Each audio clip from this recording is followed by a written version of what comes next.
के सभी संतों गुरुओं महापुरुषों के चरणों में नमन करते हुए आज का जो दिन है ये अगर समझें तो बहुत ऐतिहासिक दिन है। जो समझे उसके लिए बहुत ऐतिहासिक है, क्योंकि आज के दिन वो मसीहा, वो भगवान, उन्होंने जन्म लिया था, जिन्होंने आगे चलकर हमारे पैरों में पड़ी गुलामी की जंजीरों को काटने का काम किया। महिलाओं को हक अधिकार, बच्चों को पढ़ने का अधिकार और महिलाओं को IAS, IPS, engineer, DM, SDM बनने का अधिकार दिलाया। ये बात छुपी नहीं है कि संविधान से पहले आप लोगों की दशा दुर्दशा क्या थी और संविधान के बाद आप लोगों की दुर्दशा और दुर्दशा क्या है। ये आप सोचिए कि संविधान से पहले हम लोगों को, न हमारे घर की महिलाओं को, न बच्चों को, न युवाओं को, न बुजुर्गों को आजादी से जीने का, आजादी से वो जीवन नहीं जी सकते थे। अपनी ही चारपाई पे उनको खड़े हो जाना पड़ता था। ये कटु सत्य, अपनी ही कुर्सी पे से उनको खड़े हो जाना पड़ता था। लेकिन 14 अप्रैल 1891 वो मसीहा आए, उन्होंने हमारे सारे दुख दर्द को समझा और उन सभी दुख दर्दों की दवा डॉक्टर बाबा साहब भीमराव अंबेडकर ने संविधान में दी। भारतीय संविधान डॉक्टर बाबा साहब अंबेडकर ने लिखा और उस संविधान के अंदर हमारे सभी दर्दों की दवा है। बशर्ते आप उस दवा को समझिए, जानिए, उनमें जो आर्टिकल्स, जो धाराएं हैं वो आप पढ़िए, आपको सब कुछ पता चल जाएगा। फिर आप थाने में एसओ की कुर्सी के नीचे नहीं बैठेंगे, फिर आप एक सिपाही के द्वारा गालियां नहीं खाएंगे, एक होमगार्ड के द्वारा गालियां नहीं खाएंगे, फिर आप डीएम के कार्यालय के बाहर हाथ बांध के खड़े नहीं रहेंगे, आप ब्लॉक में किसी BDO, SDO के सामने हाथ बांध कर खड़े नहीं रहेंगे। जब तक आप भारतीय संविधान को नहीं पढ़ेंगे तब तक आपका यही हाल होगा, ये आप जान लीजिए। जब आप भारतीय संविधान को पढ़ेंगे तो आपको ताकत मिलेगी कि आप डीएम से डायरेक्ट बात कर सकते हैं, SDM से डायरेक्ट बात कर सकते हैं, SO से डायरेक्ट बात कर सकते हैं, SHO से डायरेक्ट बात कर सकते हैं। सिपाही आपके आगे भूमिका लगेगा, कोई कुछ नहीं लगेगा, ये आप जान लीजिए। आप सभी साथियों से अपील है कि आप अपने बच्चों को, माताएं बहनें यहाँ पे बैठी हैं, उनसे भी मेरी हाथ जोड़कर ये अपील है कि अपने बच्चों को शिक्षित करें। आधी रोटी कम खाएं, गरीबी है तो आधी रोटी कम खाएं, लेकिन अपने बच्चों को पढ़ाएं जरूर, क्योंकि डॉक्टर बाबा साहब अम्बेडकर ने ये बात कही थी, जैसा कि अभी देशराज रावत जी ने कहा, शिक्षित बनो, संगठित रहो और संघर्ष करो। डॉक्टर बाबा साहब जी के 3 मूल मंत्र थे। इसमें से जो सबसे ज्यादा खास मूल मंत्र था वो शिक्षा का। जब आप शिक्षित हो जाएंगे तो आप संगठित भी रहेंगे और संघर्ष भी कर पाएंगे। और जब आपके अंदर शिक्षा नहीं होगी, जब आपको ज्ञान नहीं होगा, आपको किसी चीज का ज्ञान नहीं होगा, तो आप ऐसे ही गुलामी की जंजीरों में जकड़े रहेंगे और तमाम तरीके से यातनाएं झेलते रहेंगे, चाहे वो ब्लॉक के द्वारा हो, चाहे थाने के द्वारा हो, चाहे SDM कार्यालय के द्वारा हो, चाहे किसी भी सेक्टर में। आपका मकान नहीं बना है, आपको अगर पता नहीं है तो आपकी कॉलोनी नहीं आएगी। आपको अगर पता है, आप प्रधान जी, यहाँ पे सम्मानित प्रधान जी बैठे हैं, बहुत बहुत धन्यवाद इनका।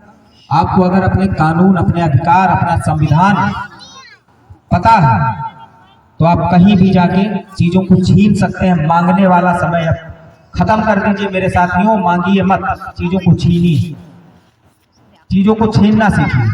अब हाथ जो है अपना ऐसे करिए, ऐसे नहीं,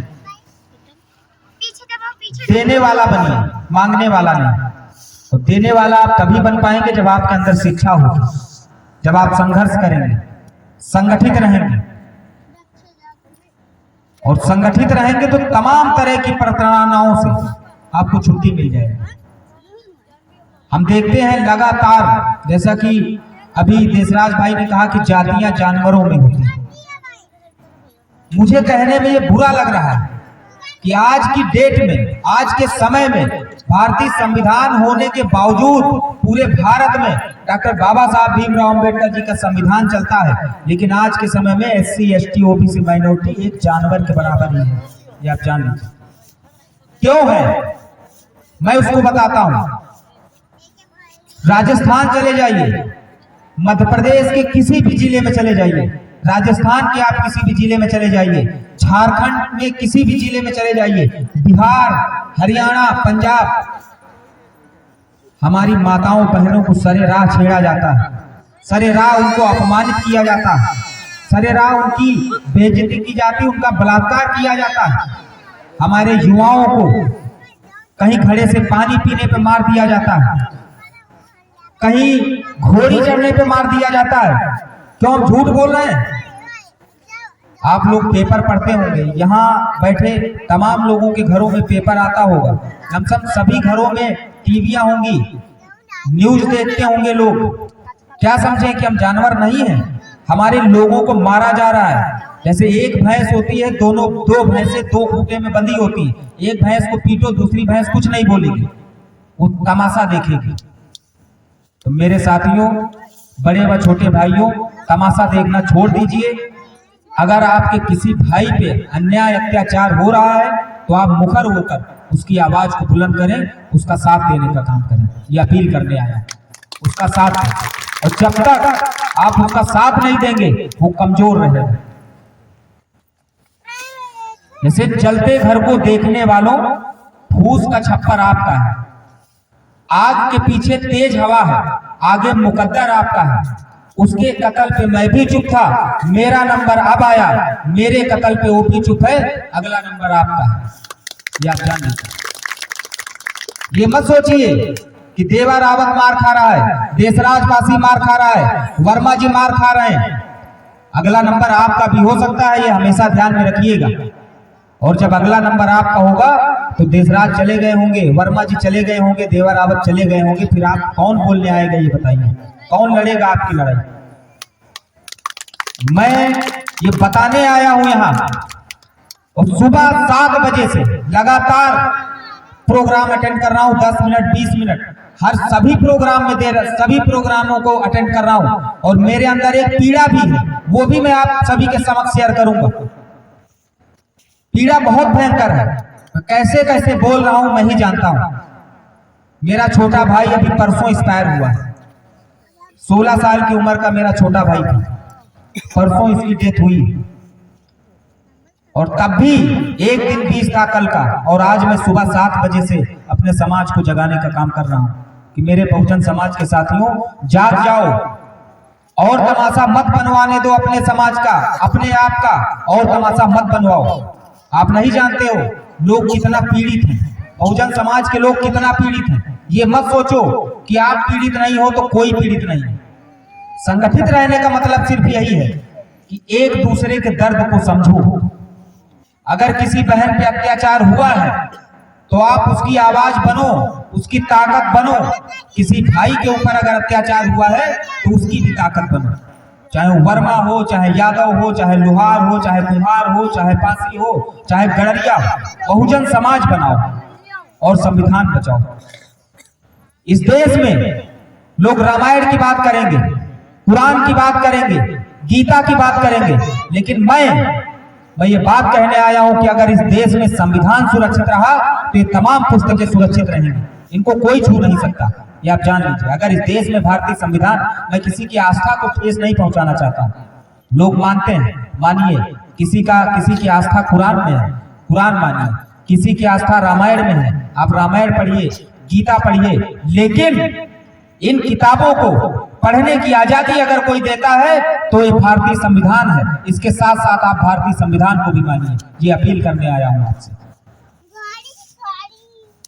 ये याद करिए कि डॉक्टर बाबा साहब अम्बेडकर ने उन विषम परिस्थितियों में, जब उनके पास कोई साधन संसाधन नहीं हुआ करता था, गरीबी में उन्होंने शिक्षा ग्रहण की, उसके बाद अपने 4 बच्चों की कुर्बानी देके हमको, आपको, यहाँ पर बैठे हर एक व्यक्ति को, और जहां तक मेरी आवाज जा रही, जिसके कान तक जा रही है, उस व्यक्ति को आजादी, स्वतंत्रता और स्वाभिमान से जीने का रास्ता अगर किसी ने बताया है तो डॉक्टर बाबा साहब भीमराव अम्बेडकर थे, इसके सिवा कोई और नहीं। आप जानते हैं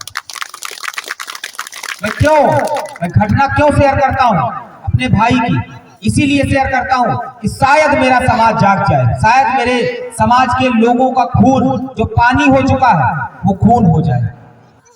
मैं इसलिए ये घटना शेयर करता हूं, वरना कोई मेरी पर्सनल जीवन है, व्यक्तिगत जीवन है, दूसरों को बताने से कोई मतलब नहीं है। जो मेरे अंदर पीड़ा है वो मैं ही जानता हूं, मैं ही झेल सकता हूं। लेकिन डॉक्टर बाबा साहब अम्बेडकर ने जैसे अपने 4 बच्चों की कुर्बानी दी, वैसे ही मैं उनको पढ़ता हूं। मेरा भी एक भाई गया, लेकिन उसको भुला के मैं आज अपने समाज को जगाने निकला हूं। तो मेरे बहुजन समाज के साथियों, हाथ जोड़कर आपसे अपील करूंगा कि फिर से एक कारवां बनाइए, डॉक्टर बाबा साहब अम्बेडकर ने जैसे बनाया था, जैसे मान्यवर साहब श्री कांसीराम जी ने बनाया था, जैसे राम समुद्र पासी जी ने बनाया था, वैसा ही एक कारवां तैयार करिए। एक दूसरे को जोड़िए, एक दूसरे को साथ लेकर चलिए, एक दूसरे की तकलीफ को अपनी तकलीफ समझिए। अगर कोई माता पीड़ित है तो आप उसका साथ दीजिए, कोई बहन पीड़ित है तो उसका साथ दीजिए। किसी के घर में अगर बच्चा टैलेंटेड है, पढ़ना चाहता है, उसके पास उसके माँ बाप गरीब है, उसकी मदद करिए, उसको पे बैक टू सोसाइटी दीजिए।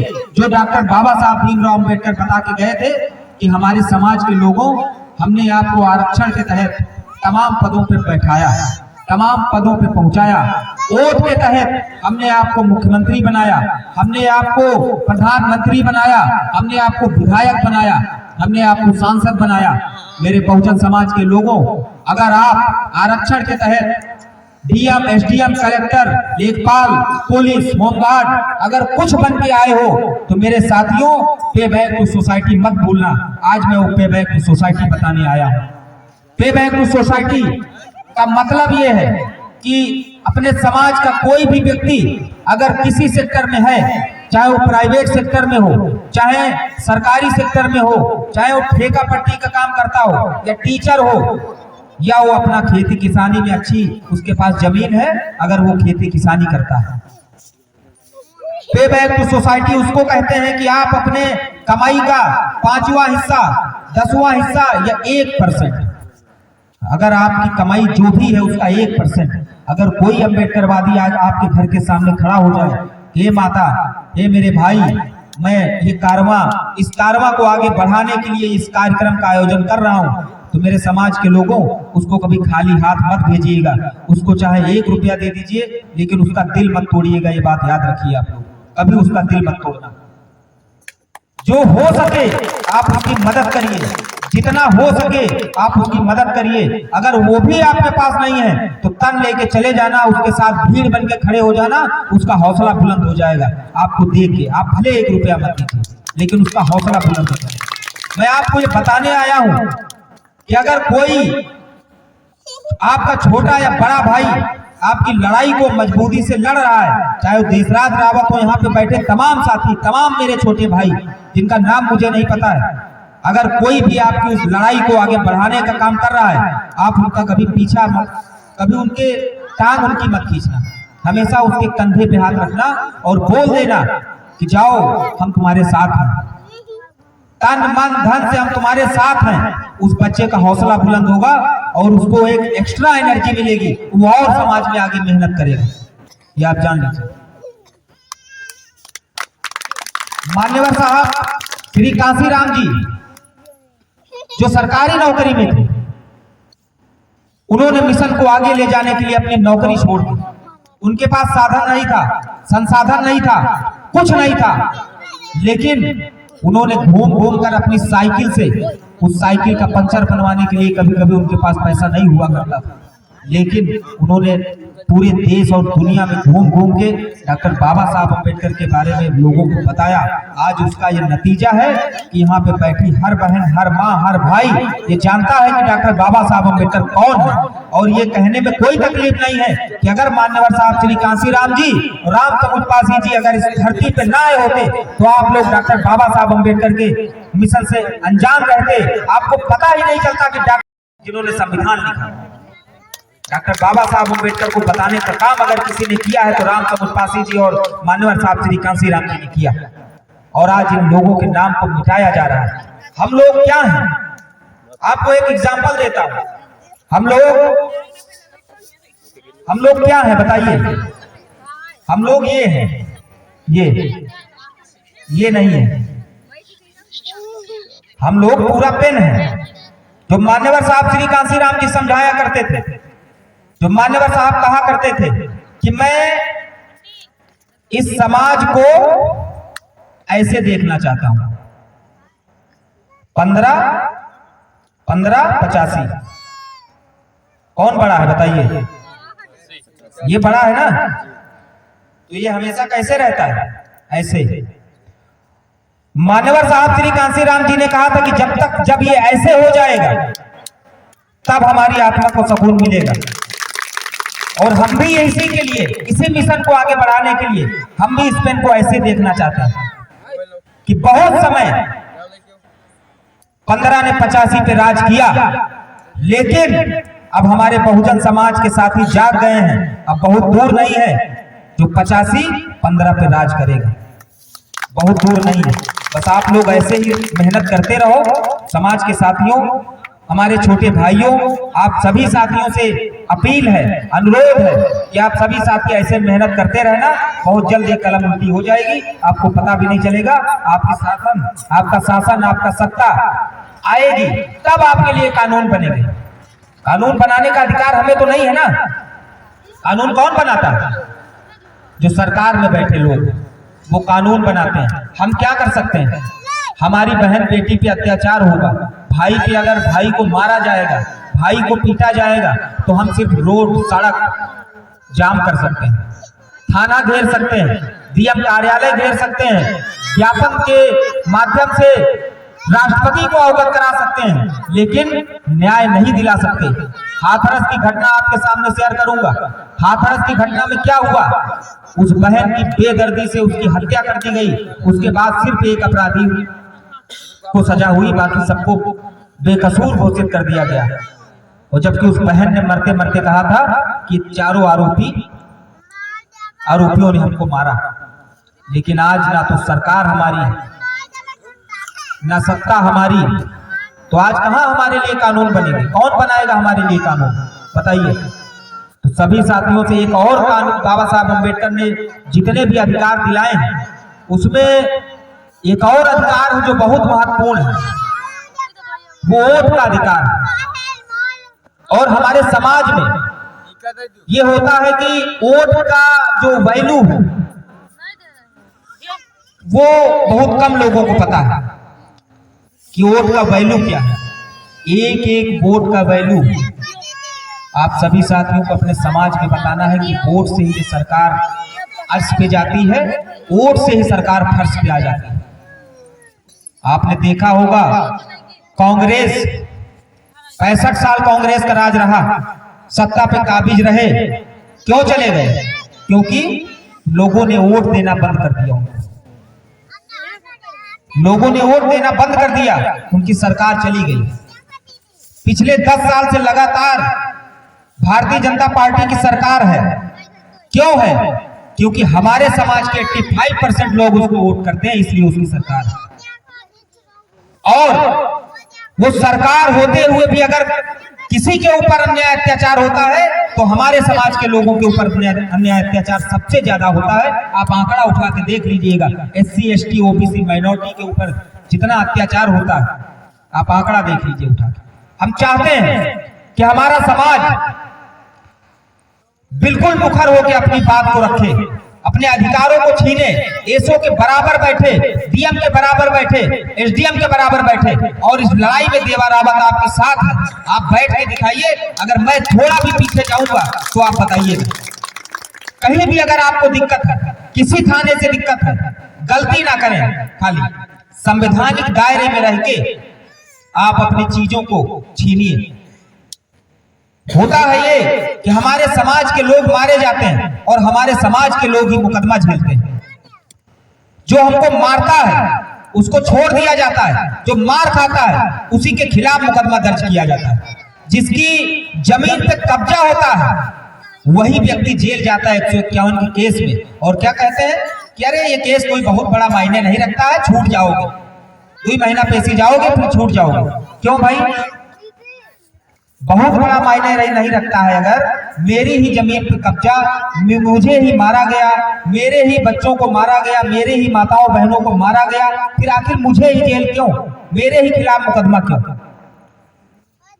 इन पुलिस वालों का, और ये भारत नहीं, उत्तर प्रदेश नहीं, उत्तर प्रदेश के तमाम जिलों में जितने भी जिम्मेदार अधिकारी हैं, इन अधिकारियों का दिमाग ठीक करने का काम बहुजन आर्मी संगठन करेगा, देवा रावत करेगा। बस आप लोगों से साथ की उम्मीद है। बस इनका ऐसा इलाज किया जाएगा, इनके साथ पुश्ते याद रखेंगे। याद रखिएगा, हमारे समाज को अगर कोई छुएगा, कोई फर्जी फंसाएगा, तो हमारा संगठन मुखर होकर आप लोगों के साथ है, हमेशा साथ रहेगा। और कभी भी अगर मेरी जरूरत पड़े, कहीं भी आप लोगों को कोई तकलीफ कहीं से भी हो, चाहे किसी भी अधिकारी से कोई तकलीफ हो, चाहे वो डीएम कार्यालय से हो, चाहे आपके लोकल थाने से हो, चाहे वो सिपाही आपसे अगर अभद्रता करता है या आपकी ब्लॉक से कोई शिकायत है, तो हमारे साथ हमारे संगठन के प्रदेश महासचिव माननीय श्री देशराज रावत जी बैठे हैं। इनसे मेरा नंबर ले लेना, आपकी सारी